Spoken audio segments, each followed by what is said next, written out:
This video is sponsored by Card Kingdom. Use the links in the description to visit their store.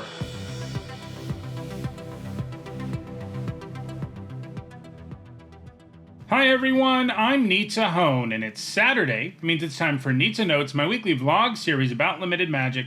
We're talking Modern Horizons 3 Limited, and in particular, I want to take a look at 10 cards that I was wrong about in my set review. My set reviews, of course, always come out way before I get to play the set, and they're just based on my experiences in other limited formats. So I'm going to be wrong about some stuff. I will say, I think I did a pretty good job in this set, maybe one of the better jobs I've ever done, because when I was going through the data, it took me kind of a long time to find 10 where I felt like I was significantly wrong enough that it was worth talking about. And that's not usually the case, so that's good, I guess. I've certainly had sets where I've done a lot worse, so, and you know, it evens out. So let's go ahead and look at these 10 cards, which will also, you know, help us think about the format in general. So the one I want to start with is Abstruse Appropriation. So this is one where I got it really wrong, and it's because I read the card wrong. I gave it an A in the set review, made my top 10 bombs list. I thought it had the text that most cards that let you cast something that you exile have, which is you can spend mana as though it were mana of any color. But that is not what it says. You can spend colorless mana as though it was mana of any color. It's significantly different. So it has this 56.7% win rate, which I think is reflective of a good but not great removal spell that will occasionally have upside where you can actually cast the thing you exile. But more often than not, especially in black-white, you're just not casting the thing you exile. That's a color pair with not a whole lot of colorless mana lying around. It's not a color pair with a bunch of the Eldrazi spawn and stuff. So I got that one really wrong. It's more like a C+, and I gave it an A. So got it really wrong. Should have read the card better. Another one, and this is one that surprises me maybe the most of anything we're going to talk about on this list. You know, something like Abstruse Appropriation isn't surprising per se because I got it wrong because I didn't read the card correctly. But Gravedig surprises me. It has an abysmal 49.8% win rate. As of when I'm recording this, it is the lowest win rate of any common in the set, which is kind of mind-boggling. I can't imagine it's going to stay quite that bad. But it really goes to show you how much Limited has changed. You know, this card, and I said it in the set review, it's not as good as legit Gravedigger because you can't abuse the ETB by blinking it or whatever, and you can't loop a couple of Gravediggers, which is, you know, a famous play from the olden days of like core set Limited where things were a lot simpler and usually less powerful. It turns out that Gravedig just, you know, the thing I liked about it in the set review that made me give it a C+, is that you can play it as a 2-mana 2/2 on 2 if you need to. That was a lot of 2s. But the point is, I thought that was enough to sort of counteract the fact that it wasn't as good as Gravedigger. But it turns out it's just not. Like, 2-mana 2/2, no upside, just isn't much of a play in this format. Like, people are going to be ramping their mana or playing out an aggressive curve while you do this. Gravedig's token isn't going to be very good. It does feel better in the later game where you get a 2/2 and you get something back, but there's also cards in the set that are just, like, better than it, like the green Eternal Witness card, which can kind of do the same thing, but with way more upside. But still, like, it has an abysmal win rate, which would normally indicate that it's an F. I have a hard time believing it's a full-blown F, because it's not, like, it doesn't do anything. You know, it does stuff. So it's more like a D, maybe a D- at the lowest. I think it'll bounce back a little in terms of win rate, because right now it is hard to understand how it could be quite this bad. Something I should mention, by the way, that I always try to mention at the beginning when I start talking about 17 lands data, is that these win rates, they are worse than they sound, in the sense that, you know, if you've never looked at 17 lands or thought about limited data, a 50% win rate is something that would be the overall win rate for players, right? Because Magic is a zero-sum game. One person always loses, one person always wins. But 17 lands players play a ton of limited. You know, they sign up for 17 lands, which you should do if you want to improve your limited game. And so we have access to all this data from all those players who signed up, but they're way better than your average player. So the overall win rate for 17 lands users is 55.2%. So, you know, when we're talking about the 56.7 on Abstruse Appropriation, you know, it's better than average, but it's not by much. And when we're talking about 49.8% on Gravedig, it's a lot worse than average. Next up, let's talk about a card that I think is kind of a problem, and that is Writhing Chrysalis. So I love this in the set review, said it might be the best common in the set. Those things have proven to be true, and I give it a B in the set review, but it's even better than that. This common has a 64.8% win rate. As of recording, that's the third highest win rate in the set of any rarity. So, yeah, it's a bomb, and this is a problem. It's just so good, and it was obvious it was. Nobody looked at this card in their set review and was like, it's not going to be very good. 4 mana, 2/3 with 2/0/1s and no other effects, that would be a good card. 4 mana, 2/3 that makes 2/0/1s and only gets +1/+1 until end of turn when you sack Eldrazi, that would be a pretty good card. 4 mana, 2/3 that makes 2/0/1s with Reach would be a good card. Like, these would all be good cards, but it has all of it. So it is very impossible to attack into or block in most board states because your opponent or you, whoever has it, has all of the, usually has plenty of Eldrazi spawns to sacrifice. The fact that it has Reach keeps the blue-white energy deck in check, which I think is one of the better decks in the format, but they decided to give the Eldrazi a bunch of decent or better cards with Reach, so that matchup isn't always good. Writhing Chrysalis can just lock the game down. Even if you manage to kill the Chrysalis, it created some value. Like, I should have just given it a bomb grade from the beginning, but it was hard to imagine that a common would actually shake out that way. But it has, and it's a problem in the sense that, you don't really want commons that are this game warping. They make way too many games come down to somebody casting this, and that's a problem. On the flip side, if you're aware of how good this is, you should be taking it incredibly high, and you should be splashing it as much as you can, because it is a game warping card at common. So, yeah, I gave it a B in the set review. It's an A. It's a bomb. It's a common bomb, which is not a good thing. Next up, let's look at the Hunger Tide Rises. This is one that I overrated. I looked at this card and I said, 3 mana for 3/1/1s, and then this other effect that's only going to occasionally be useful. I think I can live with that. I didn't think it was going to be great. I gave it a C+, which means I thought, in win rate terms, it probably means like a 55, 56% win rate in this set. But it has a 50.2% win rate, and there's a number of things here that are problematic about the Hunger Tide Rises. Usually when we look at sagas, it's okay to sort of think about getting all of it, and think about what you're paying for it.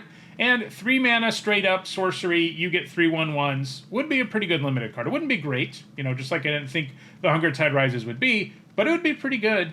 And the problem is, in this case, it does take long enough for you to get all 3 that it does make a pretty real difference. There are a lot of board states, especially if you're playing one of the aggressive decks in the format, where making 1 insect on that first turn, and that's what you spent your 3 mana on in turn 3, like, that's a bad deal. And the last ability is even more useless than I expected. I mean, I didn't think the sack a bunch of creatures and get something out of your deck thing was going to matter much, but I think I've seen people use it exactly 0 times, and I've played the card a fair bit, and I've played against it a fair bit, and I've never seen anyone use it. You're mostly just getting 1/1s. And this card would be better if there was like a black-green sacrifice deck or something. I have seen, the one time where I looked at this card and was like, uh-oh, was when my opponent had a White of the Reliquary on turn 2, and then they played this, and then they just started ramping their mana for each 1/1, and that was bad. There are combos you can set up that make it better, but that overall isn't the theme in black-green. You're not sacking creatures for value, and for that reason, it falls pretty flat. It's probably a D rather than a C+, a card that you can play. Maybe it has a little bit of build-around potential, but it's not great. Next up, let's look at another one I overrated, and that is Reef Worm.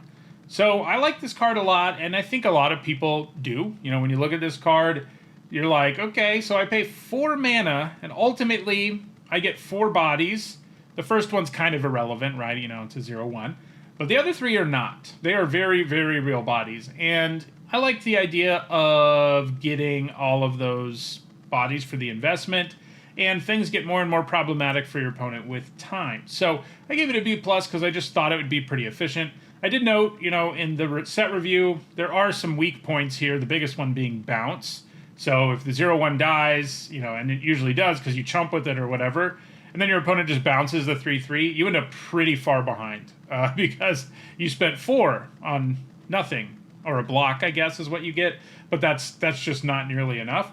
And they probably spent 2 or 3 at most, or used an Enter the Battlefield ability, which is even worse, to just blank your card.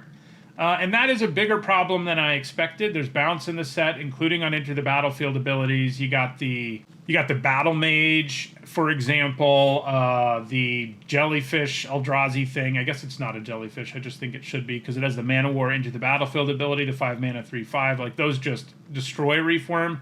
And then there's a bunch of other cards, the ones that turn it into a 1/1 with no abilities. Things like that really shut it down too. And you just can't afford to be spending 4 mana on this thing and have it work out. I will say there is one place where I do think you play Reform. I mean, I give it a B+, and it's probably like a D overall. It just doesn't line up well in this format in terms of the stat line and the number of ways there are to effectively just blank this 4 mana card. There's just too many of them at lower rarities. But if you end up in a deck with enough Emerge, which isn't a huge thing in the format, but it's there, most notably on the 8 mana 5/5 Sphinx. Like, the one time where I played Reform and it felt great was when I had a couple of those in my deck. And if you're emerging with Reform, like, that's awesome value. And, if this set had more Emerge, obviously it'd be even better. It only has a little bit of it scattered here and there. But if you have even one card with Emerge, I think it probably moves up to like a build around C- a card. You should probably consider playing. I mean, it has real upside no matter what. There's just too many matchups where it gets blanked. Removal that exiles it too, by the way, is brutal. The 2 mana 4 damage removal spell that exiles it when it dies. Like, I could continue the list. There's a long list of reasons Reform doesn't work well. It just doesn't line up well against removal or bounce effects in the format. All right, let's look at another one that I got wrong because I didn't read the card correctly, and that would be Ophiomancer. So, gave it a C+ in the set review. I liked it. I liked the idea of a 3 mana 2/2 that can crank out a Death Toucher. What I didn't notice is that it says every upkeep, like Verdant Force style. Okay, it's not quite as good as Verdant Force because you don't always get the Death Toucher. You have to not have one to get one. But it means most of the time you play this and you get a 1/1 Death Toucher before your opponent ever untaps. So it has a 60% win rate, which is a really, really good one. And that's because most of the time, at worst, you're getting a 1/1 Death Toucher. This card just puts your opponent in an awful bind because the Death Toucher, unless you're playing against the blue-white energy deck, in which case this isn't going to help that much. But against most decks in the format, including the big Eldrazi ones and whatnot, that 1/1 Death Toucher is a huge problem because it makes it very difficult for them to attack with their big creatures.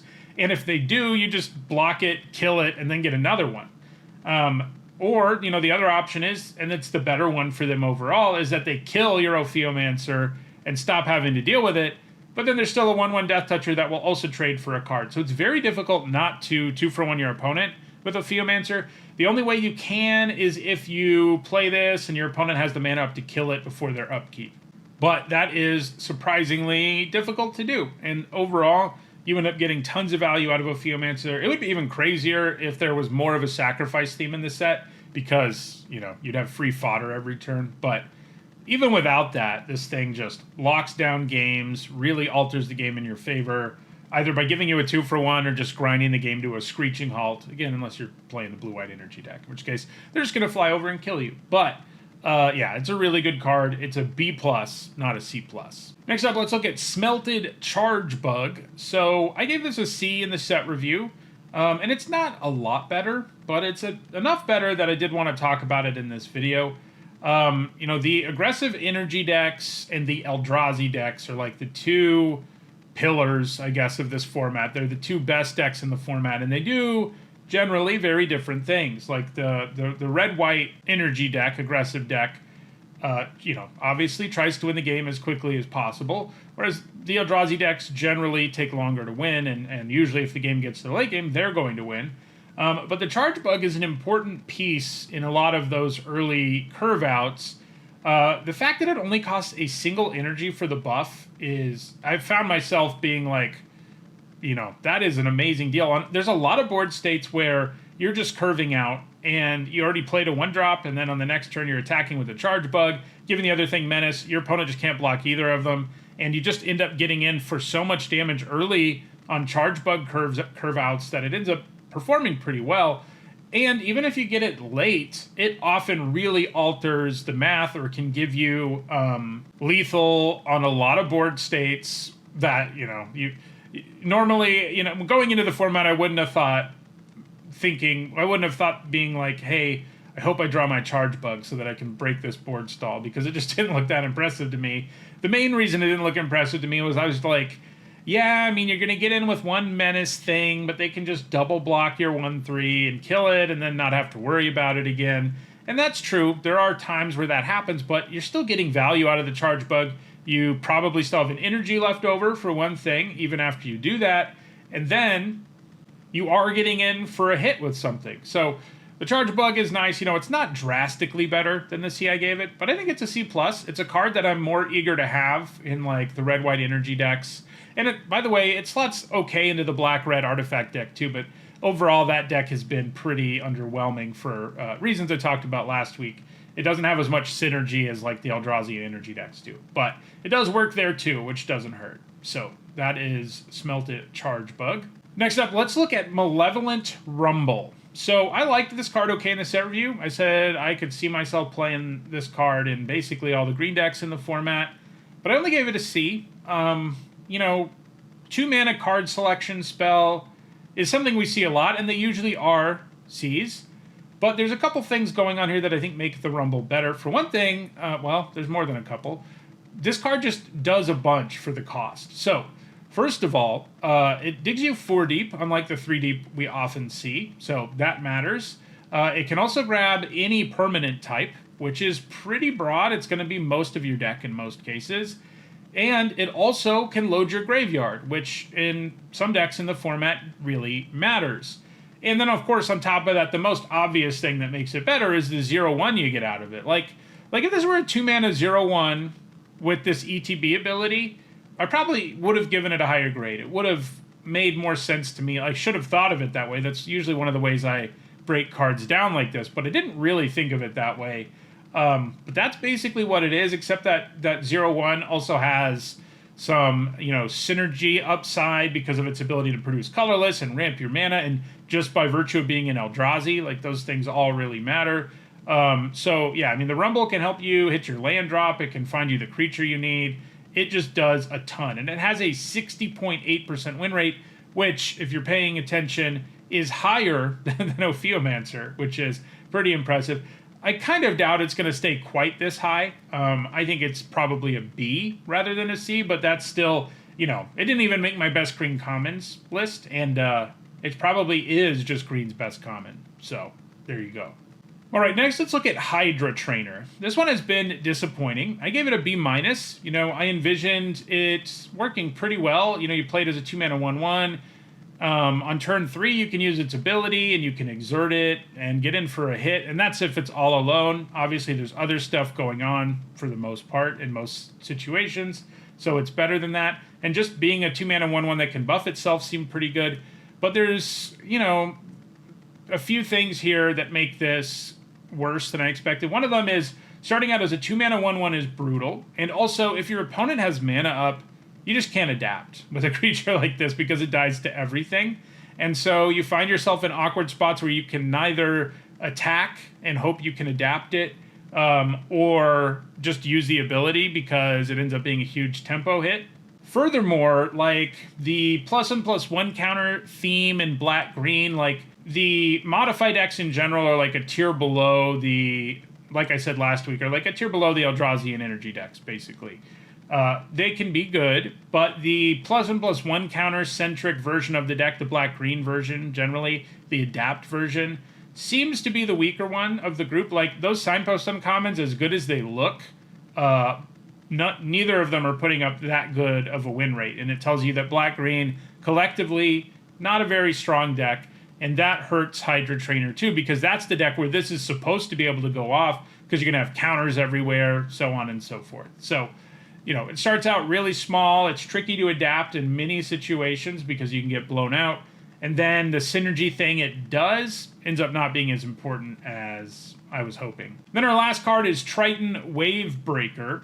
So I was thinking 1 mana 1/1 with Prowess was kind of an acceptable starting point, and then you have this Bestow upside, and I gave it a B- because I thought it would work reasonably well in basically any blue deck in the format. But there's some stuff here that I think makes it worse. One of them is, this is one of the few formats where there just isn't a spell deck. So sure, Prowess, yeah, that's great, but the synergy of Prowess, in a lot of sets where it really performs well, the synergy that it gives you isn't the only spell payoff you have. Like, that's not all you have going on. But that is all you have going on, more or less. There's a few other spell payoffs in the set, but the point is that, like, jamming your deck full of instants and sorceries isn't really something any deck in this format is trying to do. You know, some decks happen to have them, like the blue-red energy deck often has a decent number of spells, but you're just not doing it enough. There aren't enough, like, cheap spells that you can trigger Prowess with in general in the set. And also, I think 1 mana 1/1 Prowess is just worse than I thought. This is because, like, one of the greatest things about Prowess is how you can threaten to, you know, buff your creature, and your opponent has no idea how big it's going to be exactly.